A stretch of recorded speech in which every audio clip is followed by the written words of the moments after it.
जय श्री राम दोस्तों। कैसे हैं आप? उम्मीद है आप अच्छे से होंगे। कल की कहानी में मैंने बताया था कि प्रभु श्री राम अपने पिता की अंतिम दर्शन करते हैं और उनसे अंतिम दर्शन करने के बाद उनसे आज्ञा लेते हैं वन जाने की ओर। आज मैं आपको इसके आगे की कहानी बताऊंगा। उम्मीद है आपको ज़रूर पसंद आएगी और आपको ये हमारी कहानी अच्छी लगती है तो कृपया लाइक सब्सक्राइब जरूर करें। जैसे कि महाराज ने आज्ञा दी थी कि सुमंत रथ ले आए, राम, सीता और लक्ष्मण ने वहां पर उपस्थित परिजनों तथा जन समुदाय का यथोचित अभिवादन किया और रथ पर बैठकर चलने को उद्यत हुए। सुमंत के द्वारा रथ हाँकना आरंभ करते ही अयोध्या के लाखों नागरिकों ने हे राम कहते हुए उस रथ के पीछे दौड़ना शुरू कर दिया। जब रथ की गति तेज हो गई तो निवासी रथ के साथ साथ दौड़ पाने में असमर्थ हो गए तो वे उच्च स्वर में कहने लगे, रथ रोको, हम राम के दर्शन करना चाहते हैं। भगवान जाने अब हमें फिर कब हम इनके दर्शन हो पाएंगे। राजा दशरथ भी कैकेयी के प्राकोष्ठ से निकलकर हे राम कहते हुए विक्षिप्त की भांति रथ के पीछे पीछे दौड़ रहे थे। हाँफते हुए महाराज को रथ के पीछे दौड़ते देख सुमंत ने रथ रोका और बोले, हे पृथ्वीपति, रुक जाइए। इस प्रकार राम, सीता और लक्ष्मण के पीछे मत दौड़िए, ऐसा करना पाप है।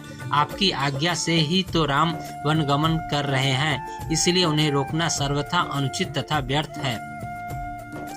सुमंत के वचन सुन महाराज वहीं रुक गए। रथ तीव्र गति से आगे बढ़ गया, किंतु प्रजाजन रोते बिलखते उसके पीछे ही दौड़ते रहे।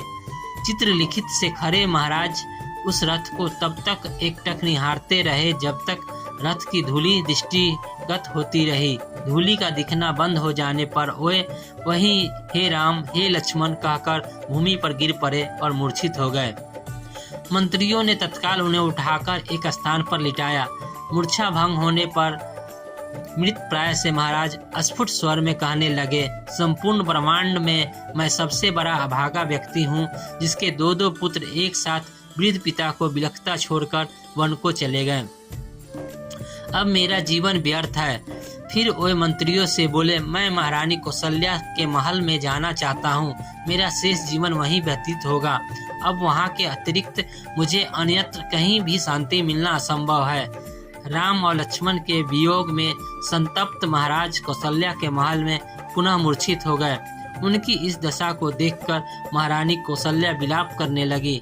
कौशल्या के विलाप को सुनकर महारानी सुमित्रा वहां आ गई और उन्हें अनेक प्रकार से समझाकर शांत किया। फिर दोनों रानियां महाराज दशरथ की मूर्छा दूर करने का प्रयास करने लगी। आज ये हृदय विदारक कथा सुनकर आपको कैसा लगा? कृपया कमेंट बॉक्स में जरूर बताइएगा। जय श्री राम।